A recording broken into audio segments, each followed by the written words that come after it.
As we seek to understand the nature of this reality in which we are living, it is helpful to recognize that there are really two minds, two perspectives, two points of view that can be adopted from which to view the world or this experience of reality in which we are living.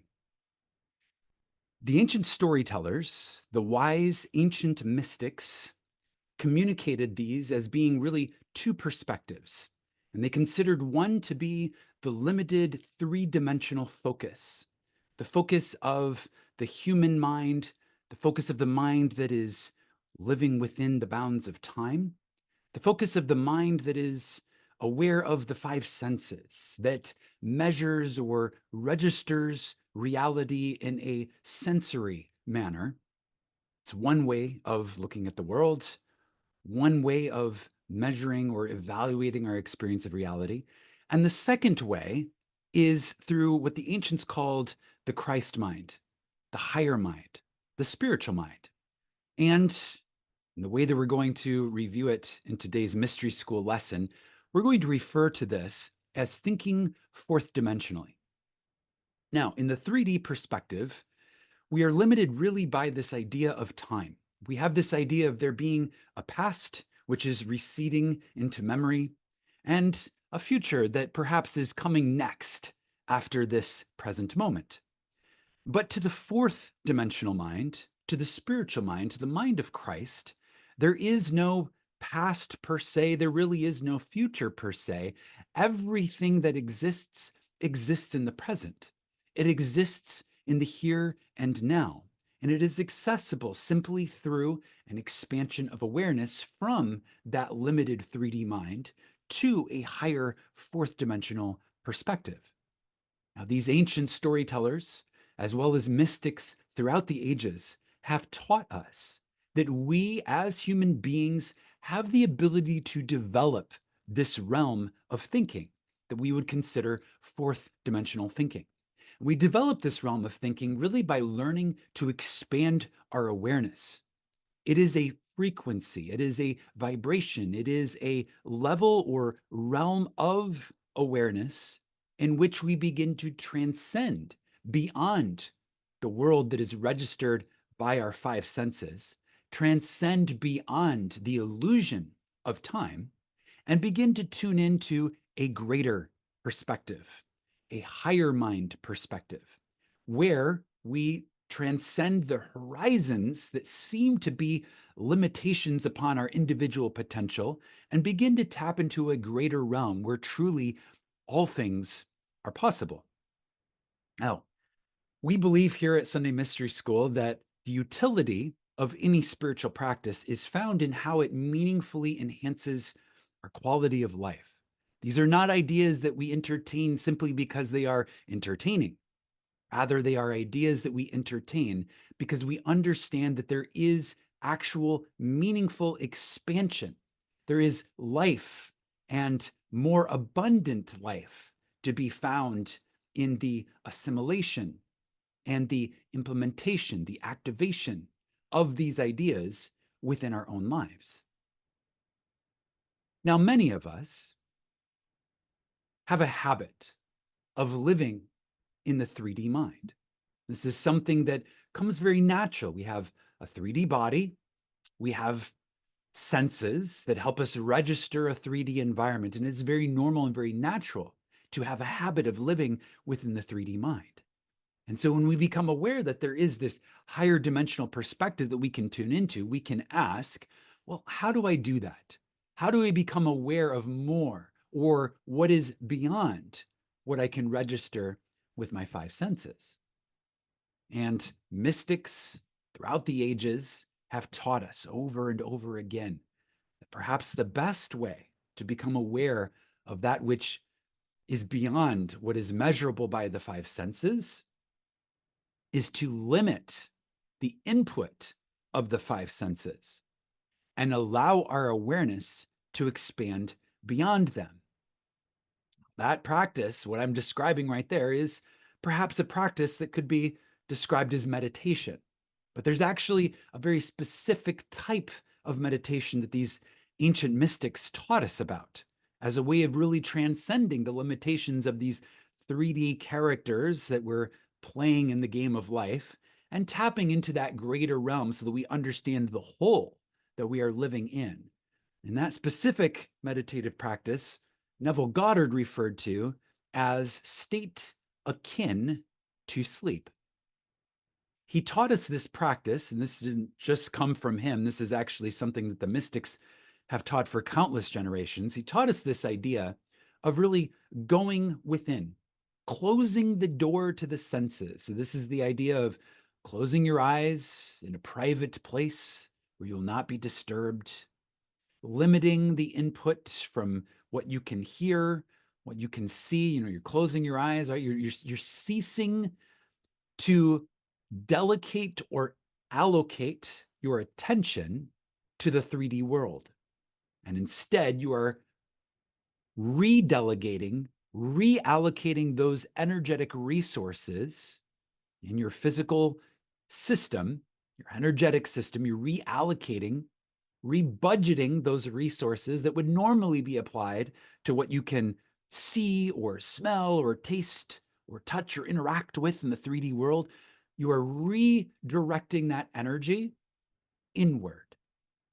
And as we begin to draw that energy inward, our awareness begins to expand.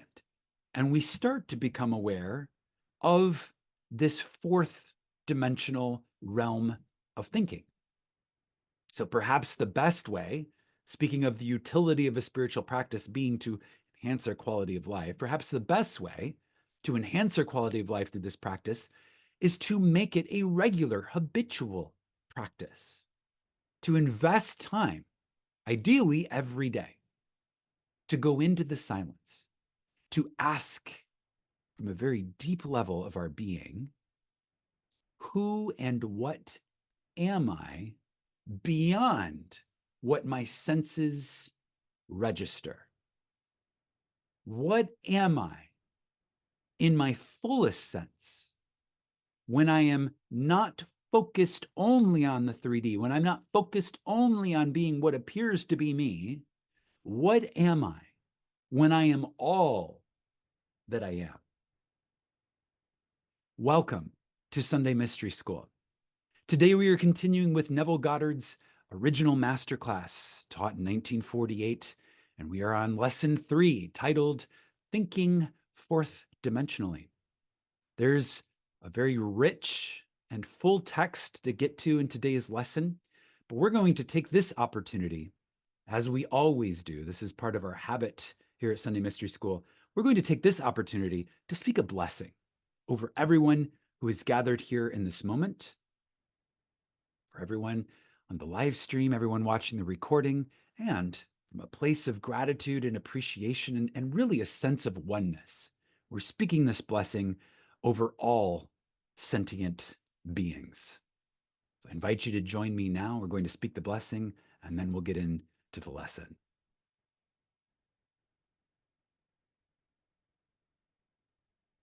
I turn now to go within, drawing my senses inward into the center of my own being. I offer gratitude and appreciation in this moment for the perfection that is this present moment. In gratitude, we accept that we are, and we declare that we are wise souls, growing healthy, youthful minds. Thank you that we are feeling now the presence of life force energy, awakening, enlivening, and making whole our bodies in the physical dimension. Thank you that our relationships are now healed with love, compassion, and understanding. Thank you that we have humbly accepted our power and our responsibility to imagine wisely. as sovereign co-creators of this beautiful world we share. Thank you that we are inspired by life-expanding, consciousness-uplifting possibilities that are manifesting now. We honor the ancestors who have walked this path ahead of us, and we acknowledge that we are also the ancestors. Thank you for the wisdom passed down from the ancients, woven into the fabric of reality all around us, in the spirit of liberating our hearts and our minds. And thank you that together we welcome the inheritance of our bright and beautiful future.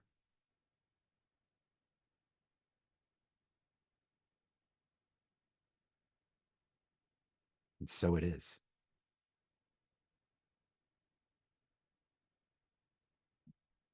We're continuing with lesson 3, Thinking Fourth Dimensionally, and this is part 2. There's a new link for the document that is specifically for the part of the lesson that we're going to be covering today. I'm going to start with Neville's words, and then we're going to do the same thing that we did in episode 14. I'm going to pull out the Bible, and we're going to read the chapter that includes the story in its entirety, in its fullness, so that we can really understand what is being communicated here from these ancient storytellers, the writers of the Bible. Neville begins. Now, we turn to a story in the 5th chapter of the Gospel of John. This will show you how beautifully the ancient storytellers told of the 2 distinct outlooks on this world. One, the limited 3-dimensional focus, and the other, the 4th-dimensional focus, the higher mind, spiritual mind. This story tells of an impotent man who is quickly healed. Jesus comes to a place called Bethesda, which by definition means the house of the 5 porches. On these 5 porches are unnumbered impotent folk. They are lame, they are blind, they are halt, they do not walk, they are withered, and so forth. Tradition had it that at certain seasons of the year, an angel would descend and disturb the pool, which was near these 5 porches. And as the angel disturbed the pool, the first one in was always healed, but only the first one and never the second.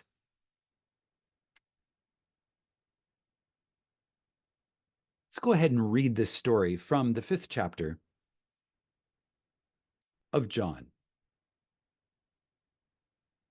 This is the New Living Translation that I'm reading from. And this chapter is titled, Jesus Heals a Lame Man. Afterward, Jesus, which is 4th-dimensional thinking, the state of 4th-dimensional thinking, the higher mind, the Christ mind, returned to Jerusalem for one of the Jewish holy days.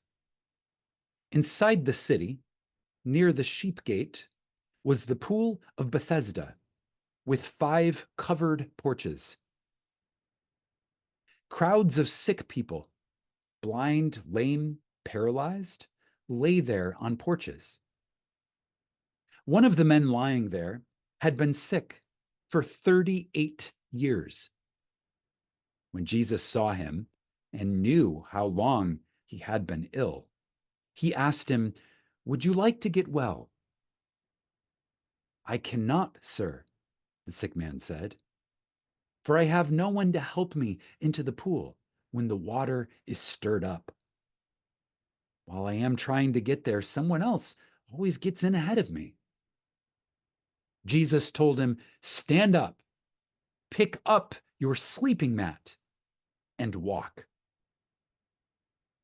Instantly, the man was healed. He rolled up the mat and began walking. But this miracle happened on the Sabbath day, So the Jewish leaders objected. They said to the man who was cured, "You can't work on the Sabbath. It is illegal to carry that sleeping mat." He replied, "The man who healed me said to me, 'Pick up your sleeping mat and walk.'" "Who said such a thing as that?" they demanded. The man did not know, for Jesus had disappeared into the crowd.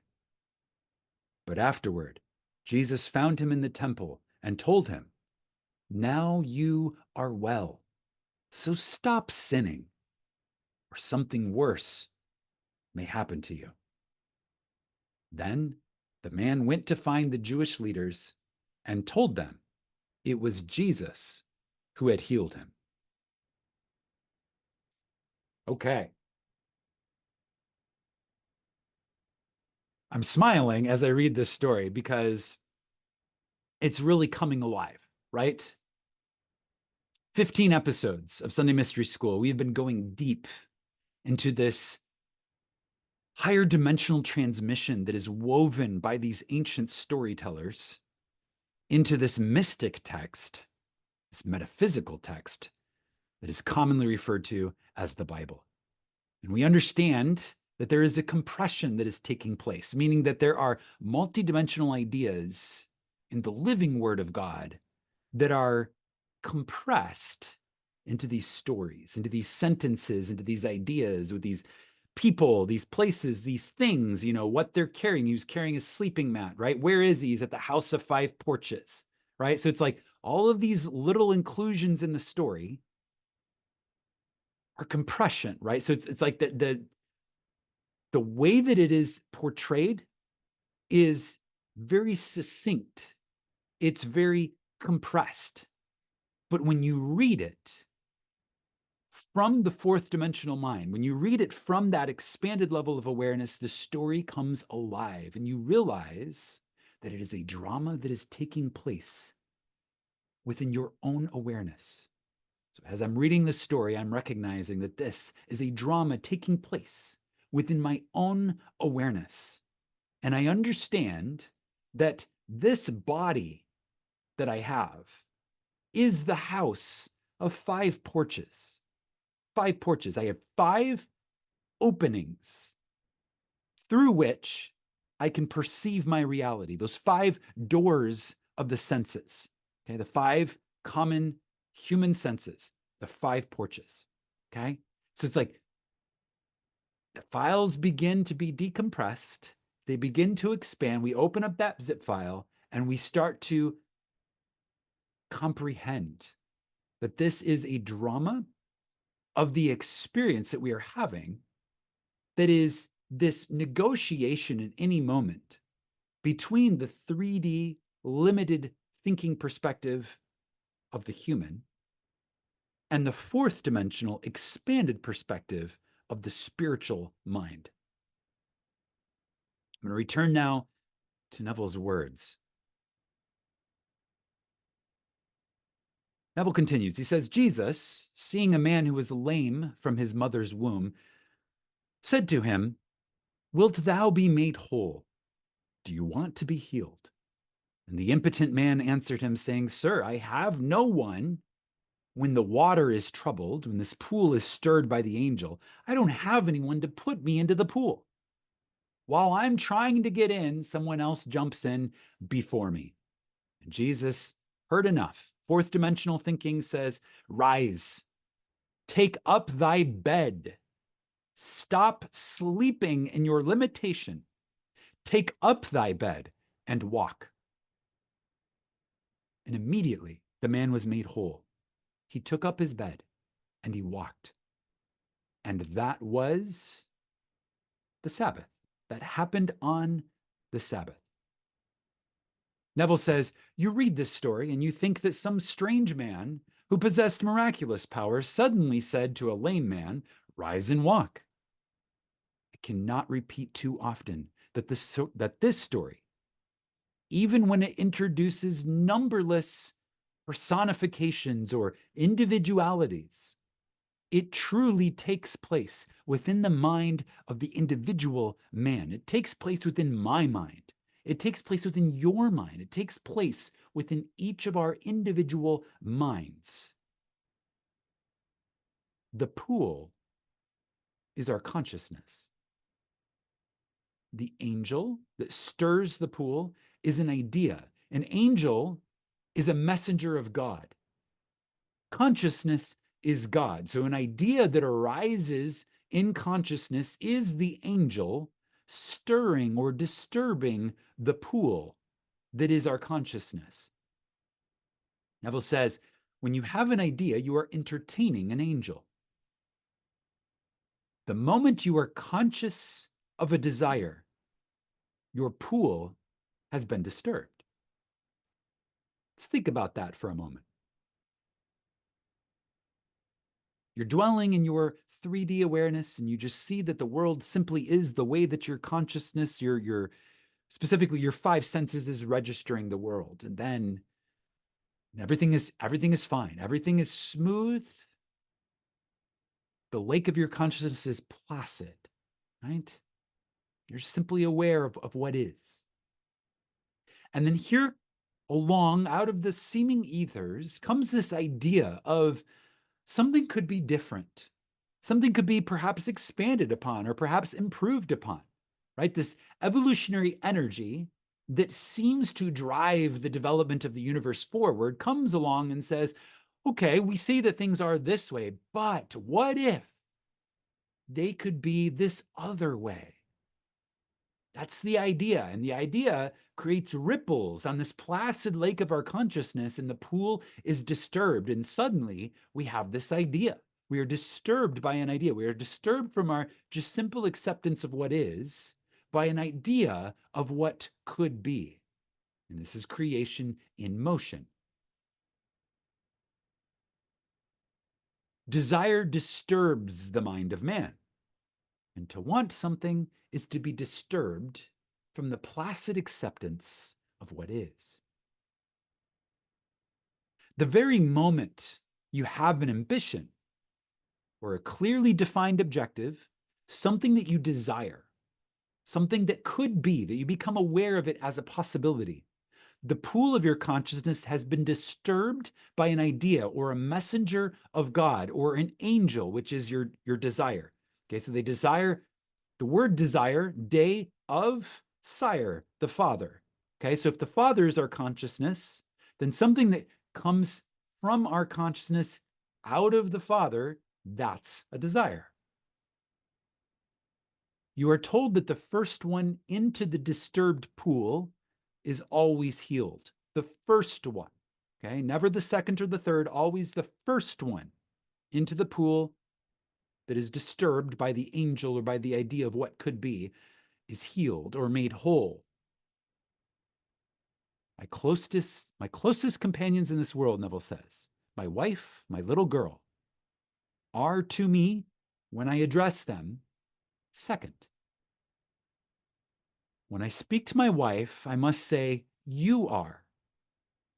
When I speak to anyone, no matter how close they are to me, I call them, you are, which is second. They are second to me. And after the ones that are second to me, the third person, they are. He is, she is, they are. There is only one person in this world with whom I can use the first person present, and that is myself. I am can be said only of myself. It cannot be said of another. I am the first person into the disturbed pool of my consciousness. I am the first person. Do you see what is being communicated here? So there's a transmission here that is saying that this is something that is occurring within your own awareness. No one else is going to be put into that pool before your I am. Only I am can be healed by the disturbance of the desire.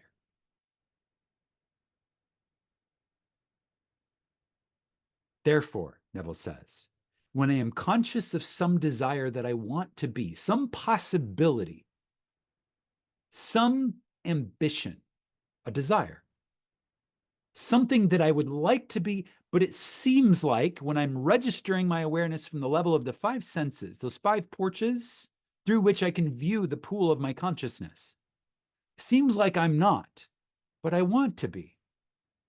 The pool is disturbed. Who can get into that pool before me? I alone possess the power of the first person. I am that which I want to be.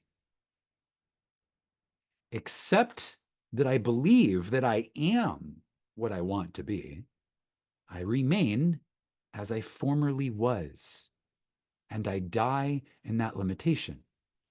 Okay, that right there, that sentence, I'm gonna say it again.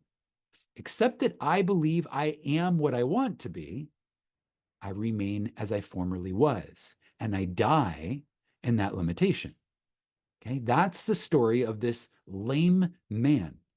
For 38 years, he was not allowing the power of the first person, right? He's like, someone else always gets in ahead of me. I am never jumps into the pool for him, right? So unless he believes that he is, which is I am, which is the first person jumping into the pool of the fulfilled desire of the idea, he remains locked in his limitation, which is in this case being, it's dramatized as being lame, being unable to walk.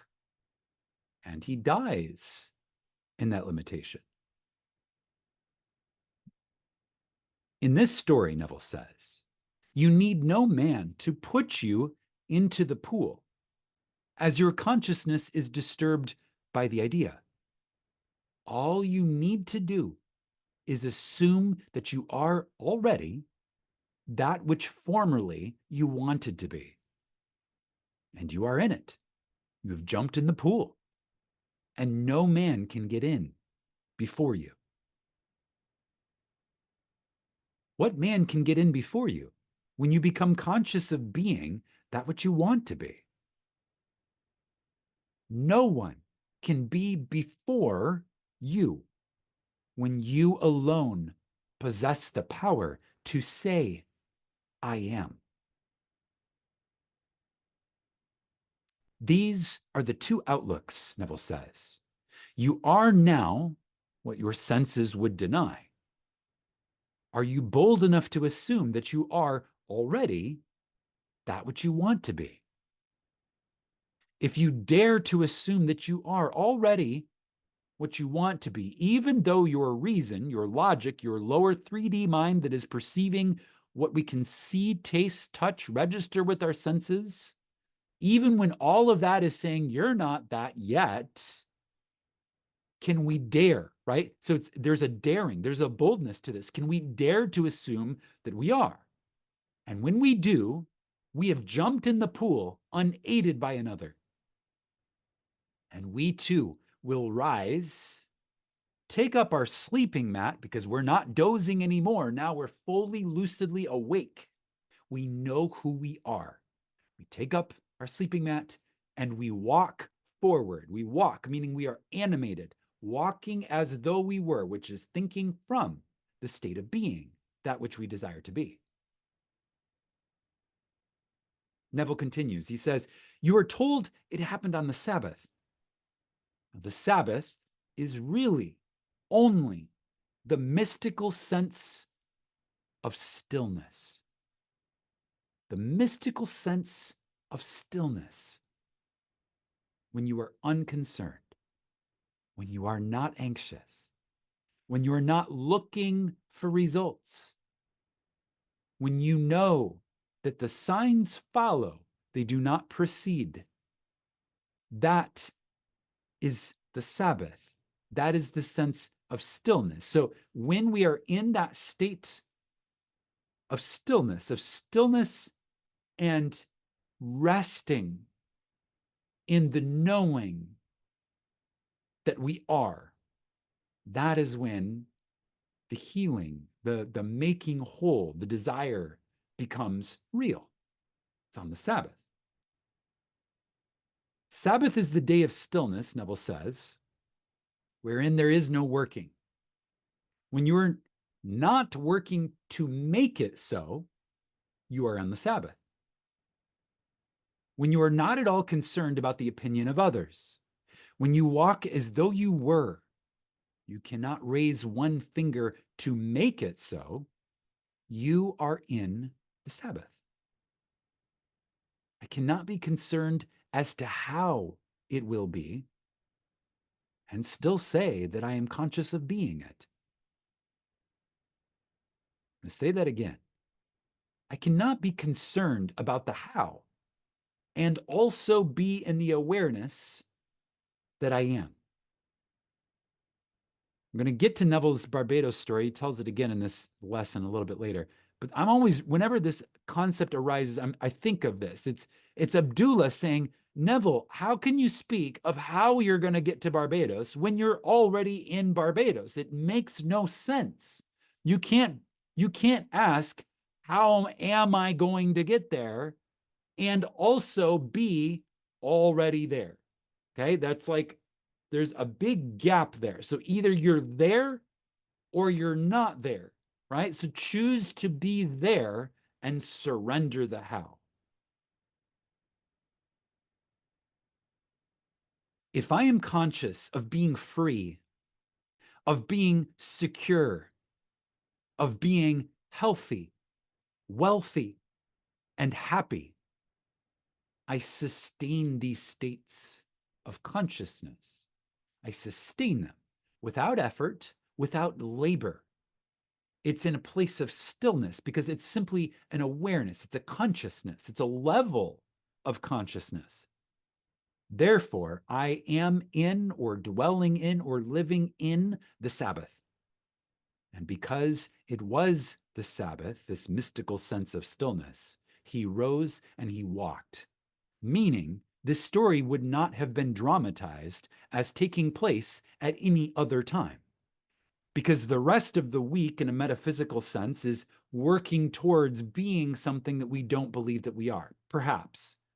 But the Sabbath is when we accept that we are. It's that day of stillness, that day of rest, when we simply dwell in the state of being that. So this story can really only be dramatized on the Sabbath, because that's the state of awareness where this desire contemplated becomes whole, complete, and a fact.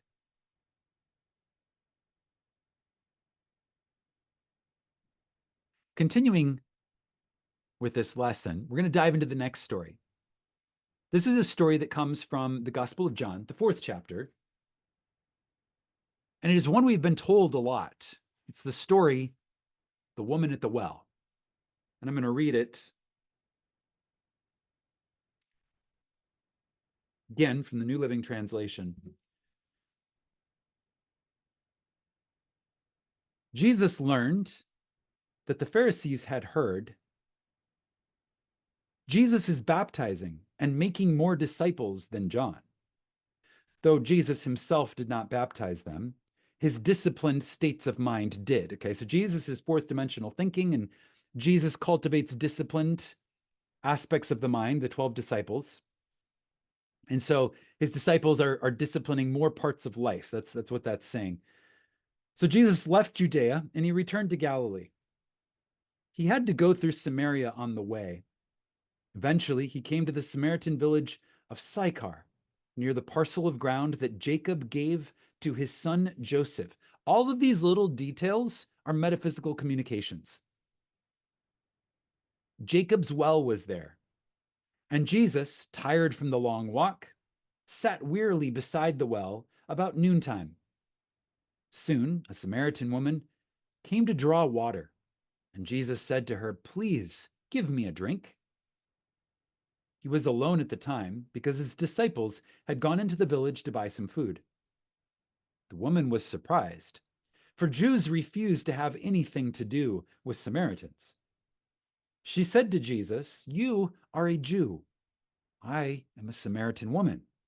Why are you asking me for a drink?" Jesus replied, "If you only knew the gift God has for you and who I am, you would ask me, and I would give you living water. But, sir, you don't have a rope or a bucket," she said. "This is a very deep well. Where would you get this living water? And besides, are you greater than our ancestor Jacob, who gave us this well? How can you offer better water than he, and his sons and his cattle enjoyed?" Jesus replied, "People soon become thirsty again after drinking this water, but the water I give them takes away thirst altogether. It becomes a perpetual spring within them, giving them eternal life." "Please, sir," the woman said, "give me some of that water. Then I'll never be thirsty again, and I won't have to come here to haul water."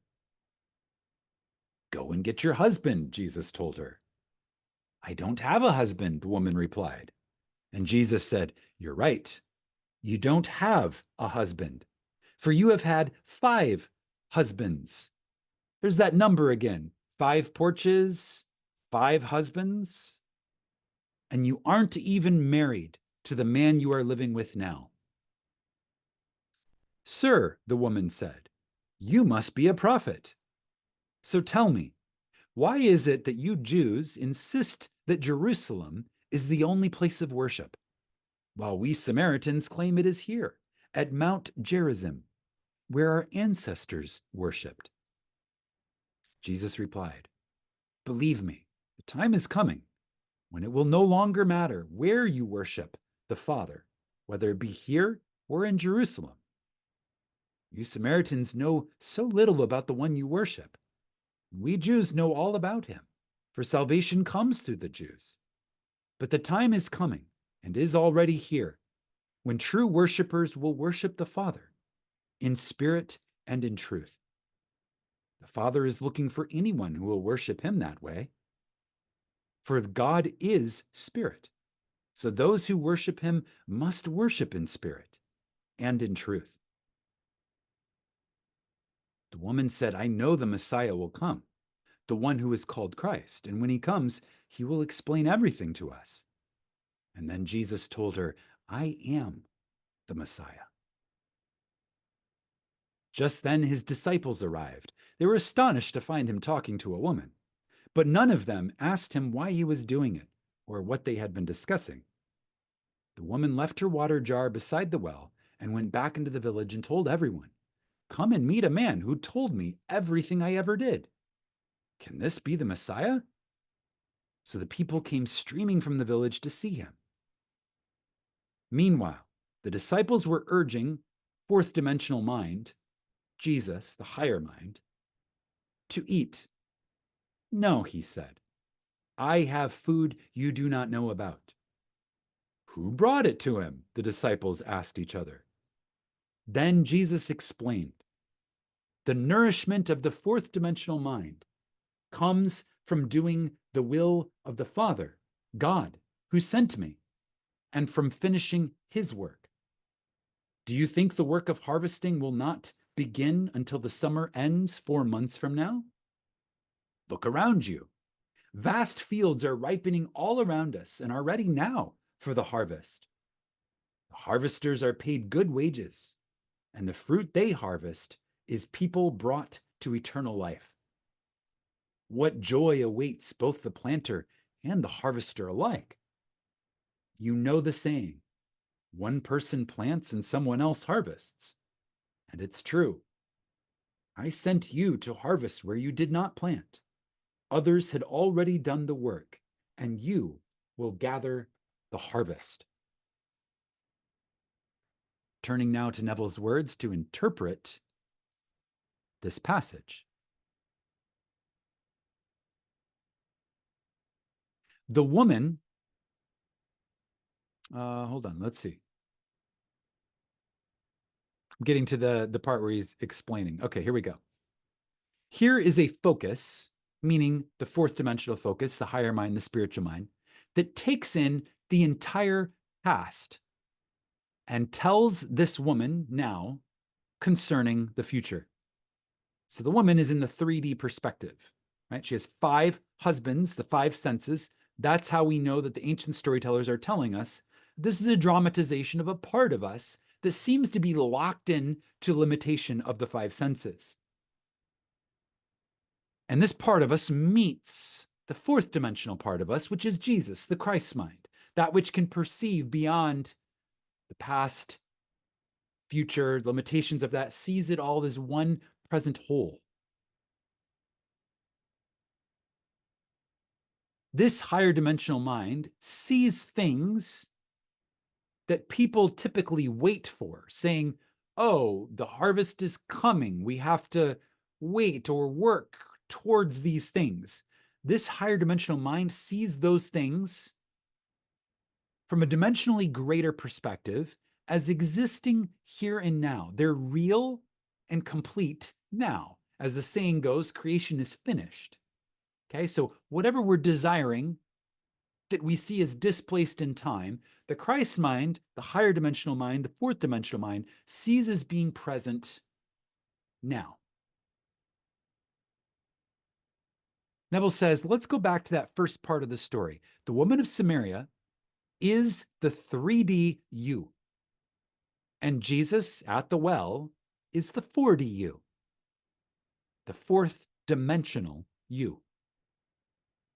The argument begins, and who of us cannot relate to this idea? An argument between what we want to be and what our logic and our reason and the evidence of our senses tell us that we are. The greater us, the 4th dimensional mind, the spiritual mind, that which sees beyond the realm of artificial limitation, tells us that if we would just dare, there's that word again, if we would dare with boldness to assume that we are already what we want to be, we would become it. And the lesser you, smaller part of us with a limited focus that looks around the world and says, but I don't see it. That part says, we don't have a bucket. We don't have a rope.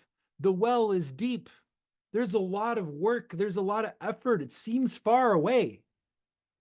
How could we ever reach the depths of this state without the means to that end? That's the part of us that's asking about the how.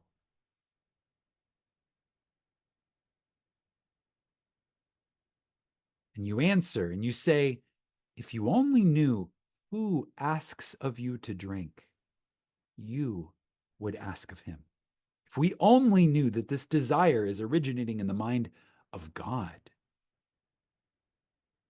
we would treat it a little differently. We would ask the mind of God to take care of the how for us. Father in me does the work.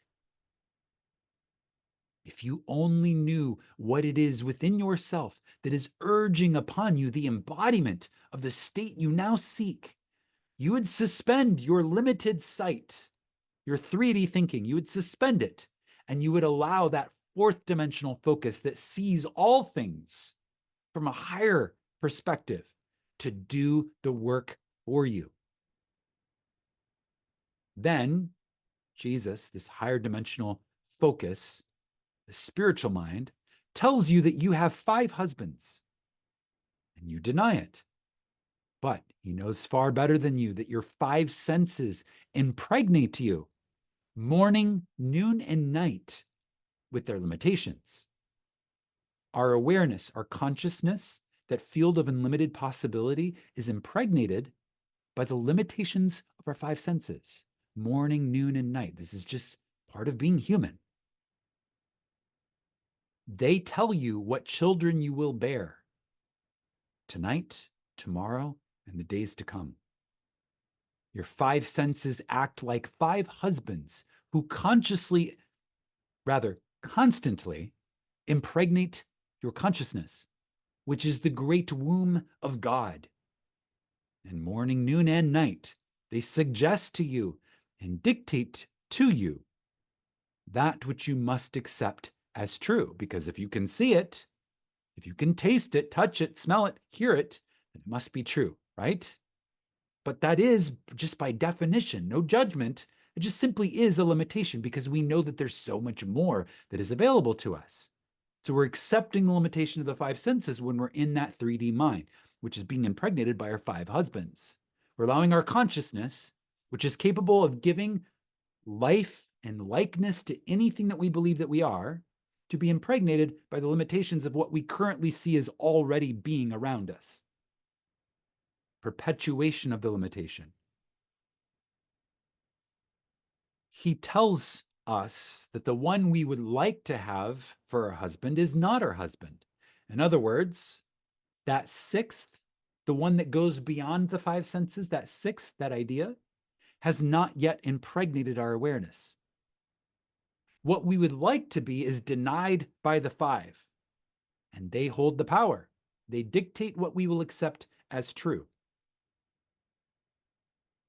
What you would like to accept has not yet penetrated your mind and impregnated your mind with its reality.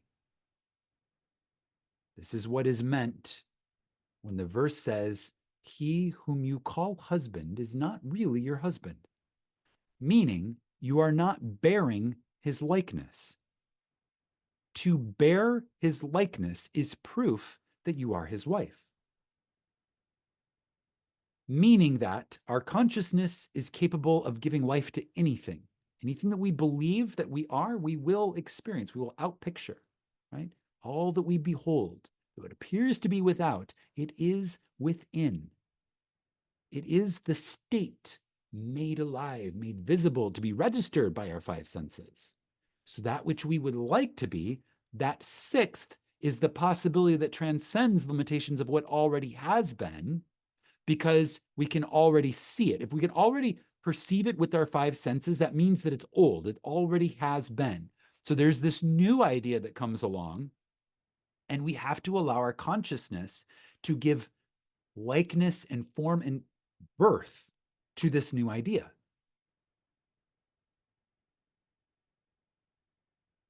Then one turns to me and tells me all that I have ever known. I go back into my mind's eye, and reason tells me that through all my life, I have always accepted the limitations of my senses.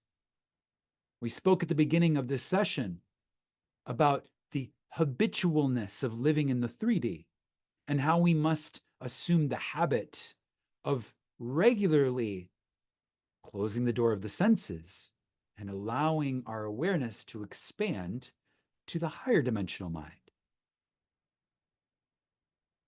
Neville says, I have always accepted the limitation of my senses. I've always looked upon them as being fact. And morning, noon, and night, I have borne witness to this acceptance. Reason tells me I have only known these five from the time I was born. Now, I would like to step outside the limitation of my senses, but I have not yet found within myself the courage to assume that I am what these five senses tell me I am not, because that takes courage.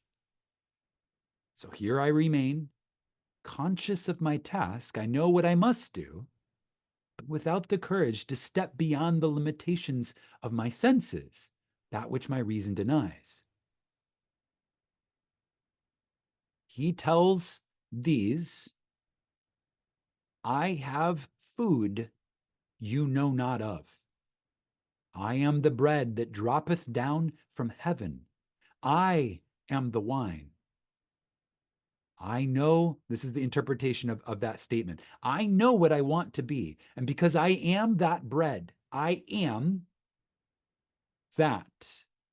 I feast upon that as though it were a meal. I satisfy my hunger with that fourth dimensional focus, meaning that I feast upon it in the now.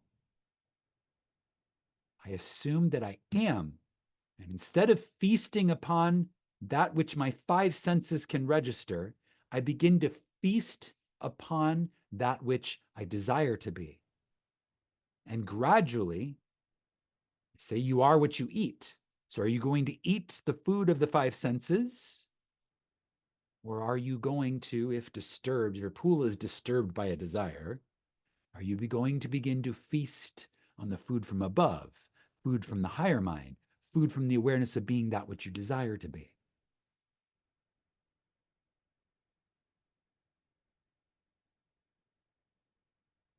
We're going to conclude this part of the lesson with two personal stories from Neville, both of which are very eloquent communications of these ideas and really bring it to life in a way that is really undeniable.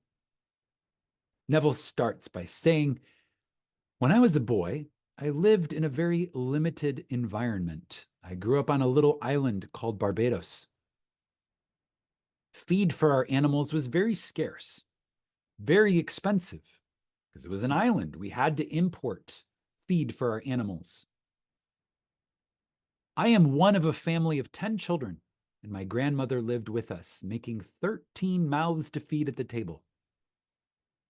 Time and again, I can remember my mother saying to the cook in the early part of the week, I want you to put away 3 ducks for Sunday's dinner.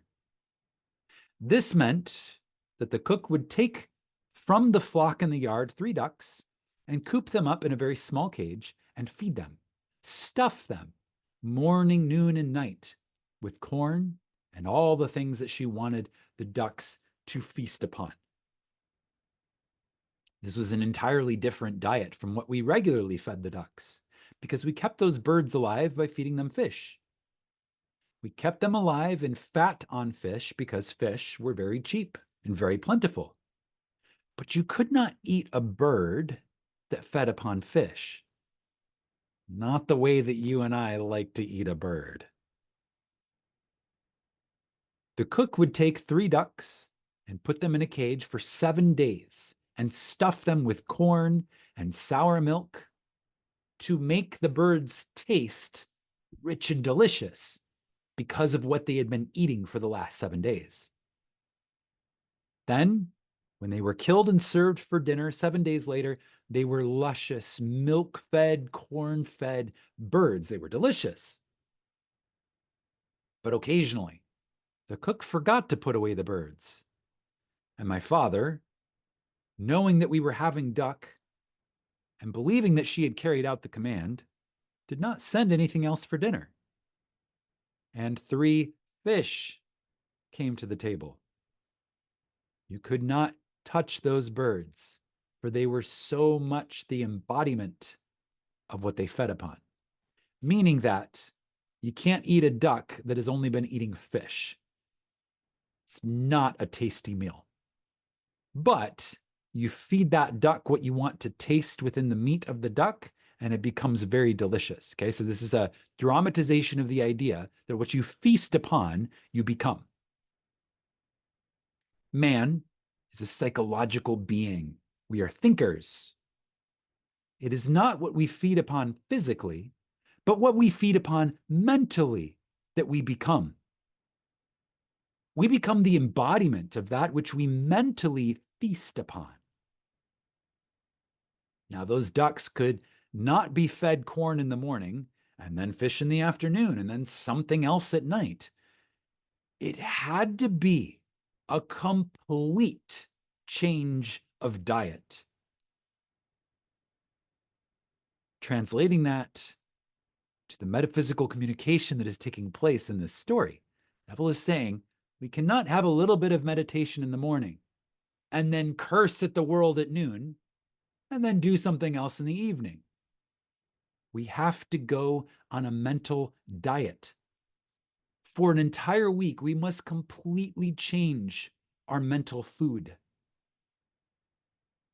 Whatsoever things are true, whatsoever things are honest, whatsoever things are just, whatsoever things are pure, whatsoever things are of good report, if there be any virtue, if there be any praise, think on these things.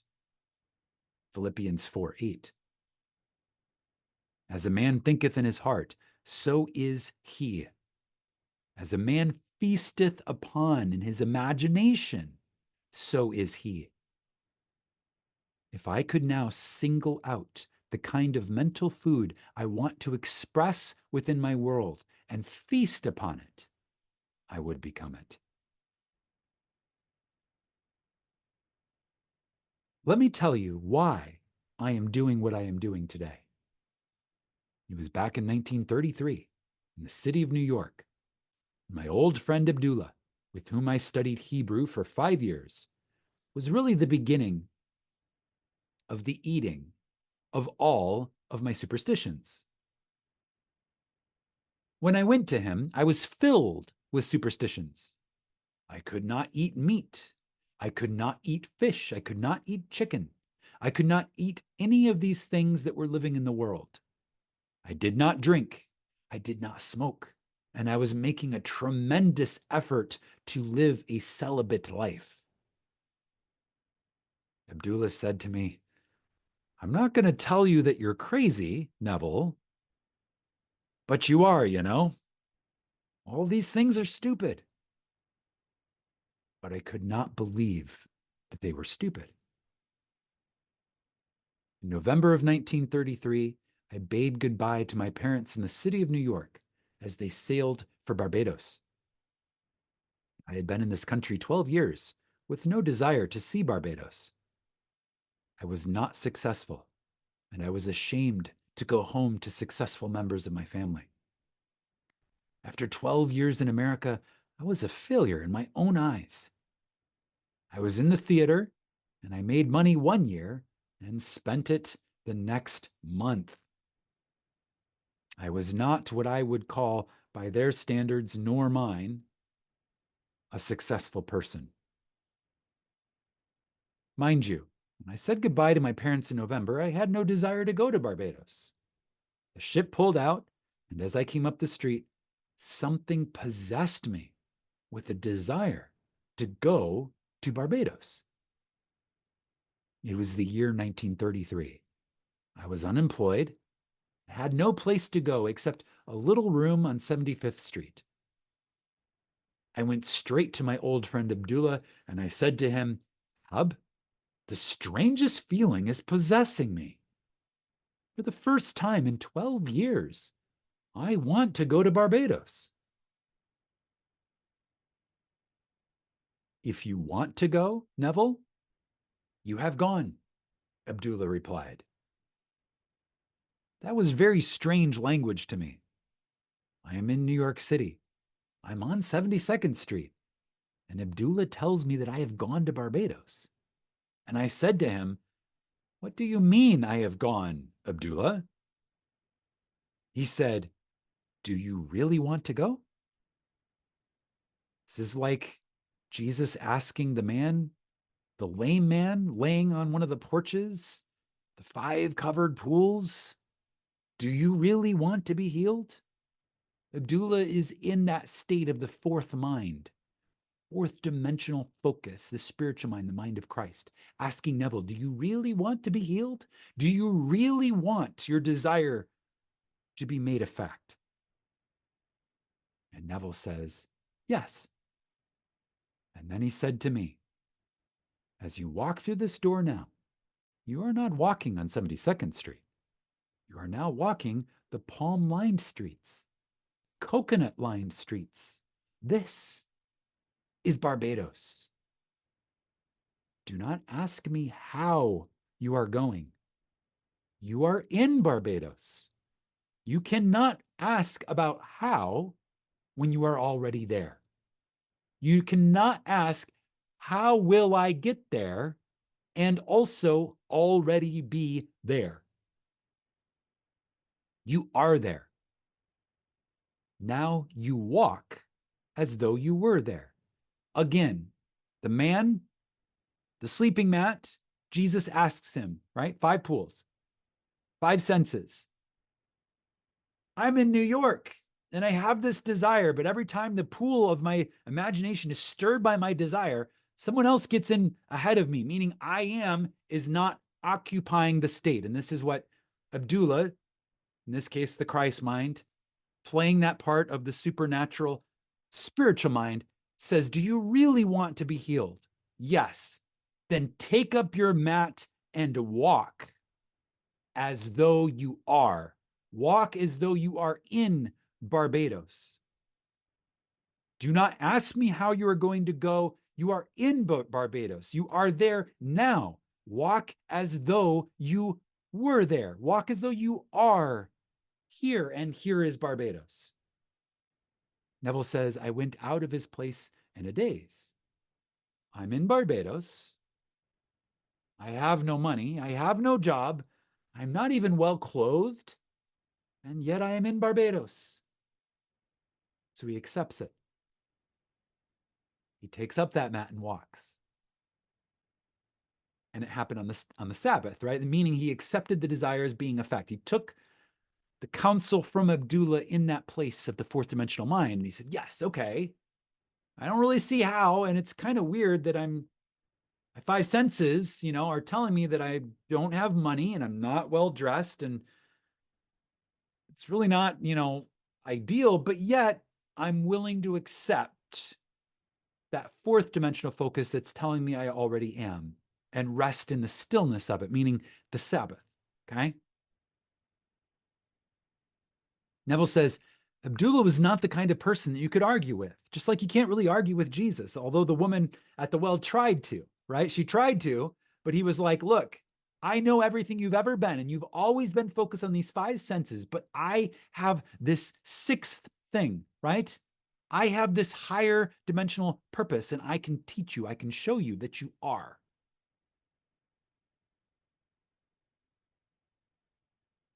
Two weeks later, I was no nearer to my goal than on the day when I first told him I wanted to go to Barbados. And I said to Abdullah, Ab, I trust you implicitly.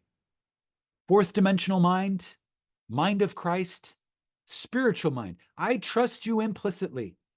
But here is one time that I cannot see how it's going to work. Again, this is the argument between the 3D focus and the fourth dimensional mind that is dramatized because it takes place inside of our own being, inside of our own awareness. It's dramatized in the story of the woman at the well, but really it's taking place every time we have a desire. We accept it, and then we're like, wait, but I don't see it yet. I trust you implicitly, but here's one time I cannot see how this is going to work. I don't have a penny. Sir, you don't have a rope and a bucket. How are you going to get the water? I don't have one penny, Neville's saying. You know what Abdullah did? Neville says, he was as black as the ace of spades, my old friend Abdullah, with his turbaned head. And as I sat in his living room, he rose from his chair, went towards his study, and slammed the door, which was not an invitation to follow him. And as he went through the door, he said to me, I have said all that I have to say.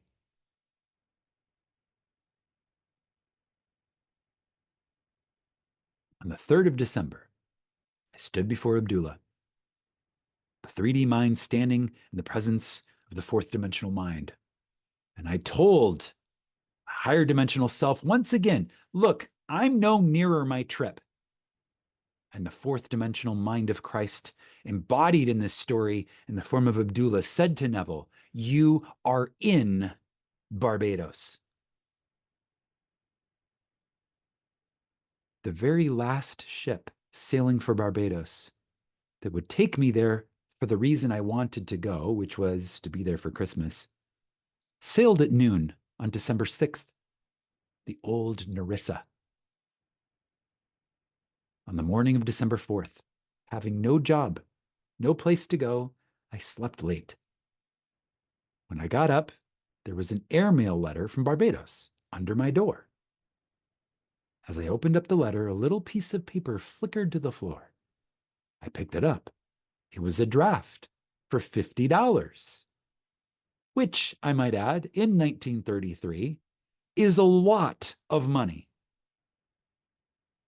Could probably buy an automobile with $50 in 1933. The letter was from my brother Victor, And it read, I am not asking you to come, Neville. This is a command. We have never had a Christmas when all the members of our family were present at the same time. This Christmas, it could be done if you would come. You see, my oldest brother, Cecil, left home before the youngest was born.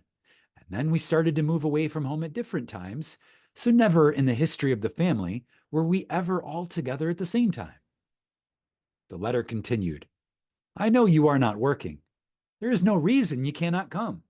So you must be here before Christmas. This enclosed $50 is to buy a couple of shirts or maybe a pair of shoes or maybe a car that you need for this trip. You will not need tips. Simply use the bar if you are drinking. I will meet the ship and pay all your tips and your incurred expenses. I have cabled Furnace Withy & Co. in New York City and told them to issue you a ticket when you appear at their office. $50 is simply to buy you a couple of essentials. You may sign as you want aboard the ship. I will meet it. I will pay everything. I went down to Furnace Withy & Company with my letter, and I let them read it. And they said, we did receive the cable, Mr. Goddard, but unfortunately we don't have any space left on the December 6th sailing. The only thing available is third class between New York and St. Thomas, and then when we get to St. Thomas, there's a couple passengers getting off, so you may take first class from St. Thomas to Barbados. But between New York and St. Thomas, you have to go third class. But you can have the privileges of the first class. You can use the dining room, you can walk the decks. And Neville says, I'm just excited to go to Barbados. I'll take it. I went back to my friend Abdullah on the afternoon of December the 4th, and I said, it worked like a dream. It worked like a dream. I told him what I had done, thinking he would be happy. Do you know what the Christ mind, the spiritual mind, dramatized in the story as Abdullah? Do you know what he said to me? He said, who told you you are going third class? Did I see you in Barbados, the man you are, going third class? You are in Barbados, and you went there first class. I did not have one moment to see him again before I sailed on the noon of December the 6th. When I reached the dock with my passport and my papers to get aboard the ship, the agent said to me, good news, Mr. Goddard. There has been a cancellation. You are going first class the entire way. Abdullah taught me the Christ mind, the spiritual mind, taught the limited three-dimensional focus that Neville was previously embodying, the importance of remaining faithful to an idea and not compromising. While I wavered, while that three-dimensional mind wavered, the fourth-dimensional mind, Abdullah, remained faithful to the assumption that I was in Barbados and had traveled there first class.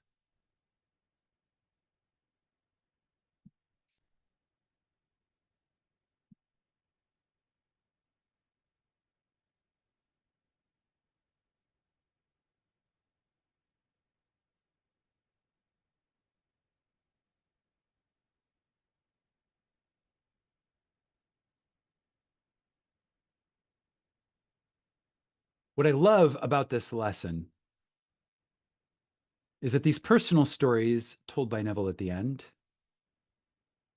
are a representation of the same stories that the ancient storytellers were telling us in the metaphysical scriptures.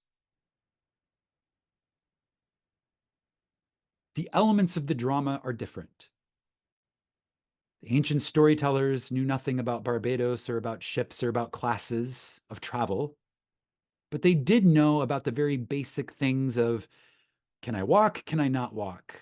Am I blind or can I see? Am I deaf or can I hear? Right? These very physical, normal, natural things, right? So the ancient storytellers encoded their wisdom in the way that they felt would be relatable to every human being, and not just for a limited era, a limited time of mankind, but rather eternally.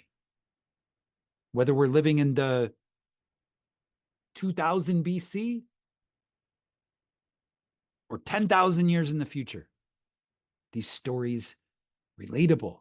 They live within our own awareness. And here, in this lesson 3, we get a dramatization that is perhaps more akin to the era in which we are living, because we understand things like being in New York and wanting to be in Barbados, and a ship would take us there, and wanting to be around the table with our family for Christmas. And, do we go there third class, which is, cramped and probably doesn't smell great, right? I don't know how much air conditioning they had on ships back in the 1930s. Or do we want to go first class, which is like really the way to go? And if you could choose a way to go, you'd want to go first class, right? So Neville takes and tells the same story that the scriptures were telling. He casts himself in that place of being the three-dimensional mind, saying, I know that I have this desire, but I don't see any movement towards it, Abdullah. And Abdullah, of course, is Jesus, the Christ mind, the spiritual mind, and says, I have said all that I have to say. There's nothing more to be said. Simply persist and know that you are there. And the Father in you will do the work. You simply exist in the stillness. And this whole story takes place on the Sabbath, which is not a day of the week. It's not a Sunday. It's a state of being. And when Neville was able to rest in the assumption that he was there, and of course he had the help of his friend Abdullah, the Christ mind in this case, holding that assumption that he was there and that he had traveled first class. Okay? So this story communicates the importance of doing this for ourselves, and also in this very beautiful way animates the ways in which we can lovingly be that Christ mind for another. The ways in which we can, Abdullah is saying of Neville, look, the man that you are, I want the best for you. I don't just want to see you in Barbados. I want to see you in Barbados and you traveled first class. That's the true mind of Christ. And that's also this very beautiful dramatization of what we can be for others when we hold them in the state, not just of a petty fulfillment of desire, but in the ultimate state of that desire. Whatever you desire to be, I see you as that, and in the best possible light. The most beautiful way of fulfillment, the most beautiful bridge that could take you to your desire. You're going to travel to your desire first class. We can hold that for the others, for other people, the parts, that one great whole that we are. We all combine to be together. We can hold that for each other. Such a beautiful lesson, such a beautiful transmission. At this point, I'm going to invite anyone who is in my Zoom room, the members of this channel, the mastermind level, anyone who would like to share. And I see we have Orlana. Go ahead, Orlana. Yes, just an incredible story. My goodness. So I do have a question. Yeah. What is the Sabbath? Like, Yes. can you explain a little bit further what that is? Yes. So the Sabbath it represents stillness, according to how Neville says it, right? So it's resting in. Okay. So the Sabbath is when you cease working out the how. Okay. When you allow your mind to rest. So this is the importance of state akin to sleep. This is the importance of going into that meditative state where our senses are turned off, where we're not paying attention to what is, and we are allowing ourselves to travel into our awareness, to travel into what we desire to be, and then we make that what is. And then we Okay. find this still point where we simply rest and know that it is done. Okay. So Abdullah is embodying the Sabbath when he slams the door. I've said all I have to say. I'm not going to work on this anymore with you, 3D mind Neville. Yes. It is. It's done. I have nothing more to say. That's the Sabbath. Okay. Okay. So he was in the Sabbath, and if it wasn't for Abdullah being in the Sabbath, Neville wouldn't even have gone to Barbados, huh? Because he was The way this, really yeah, wobbly. because he was wobbling. Yeah. So the 3D mind can Exactly. do that. The 3D mind can wobble, but the fourth dimensional mind, and this is why we learn to connect to that fourth dimensional mind. That one holds with persistence. It holds Okay. the image steady. Okay. So when we are in the Sabbath, we are like in the fourth dimensional mind then. Yes. Perfect. Yes. Okay. Got it. Thank you for that illumination, Yes. Rolanda. That's awesome. Yes. Thank you. So rich. Anyone else from the Zoom room?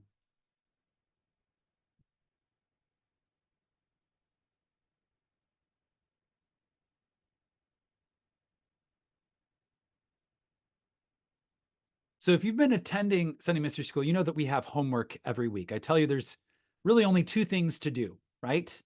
Imagine wisely and practice, meaning invest time and energy into doing what we teach. Because again, the utility of any spiritual practice is found in how it meaningfully improves our quality of life. We don't do this simply because these ideas are entertaining or because they give us some sense of epiphany.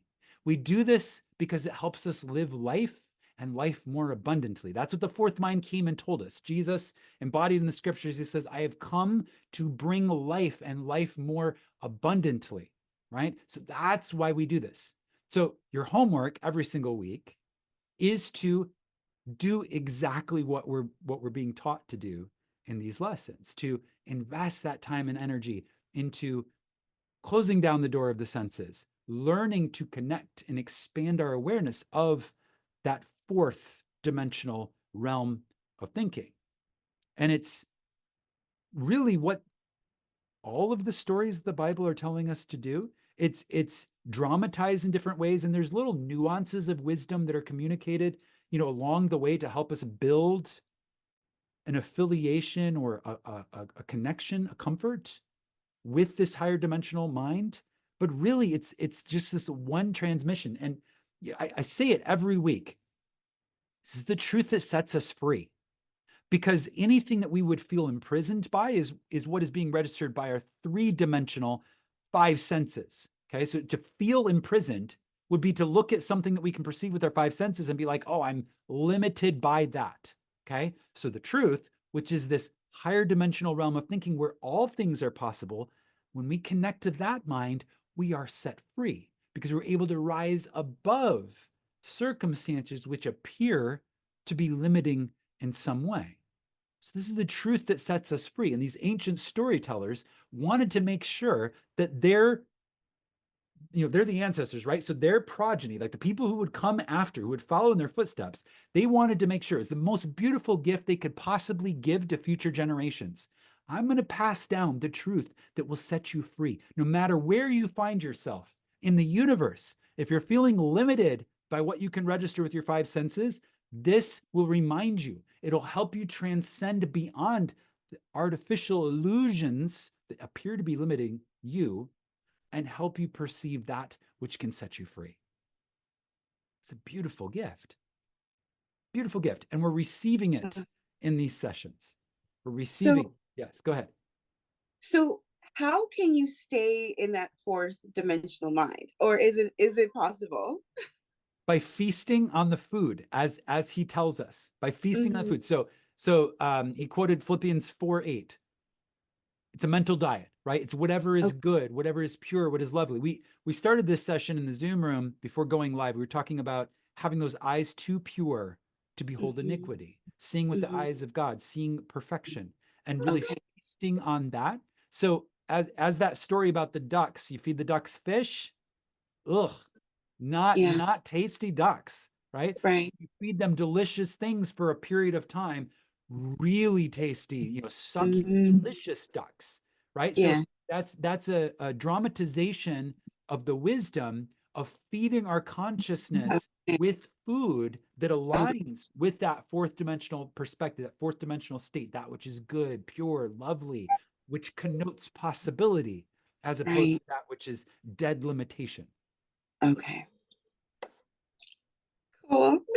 Awesome. Thank you so much, Orlana. Any other comments from the Zoom room as we start to wrap up here?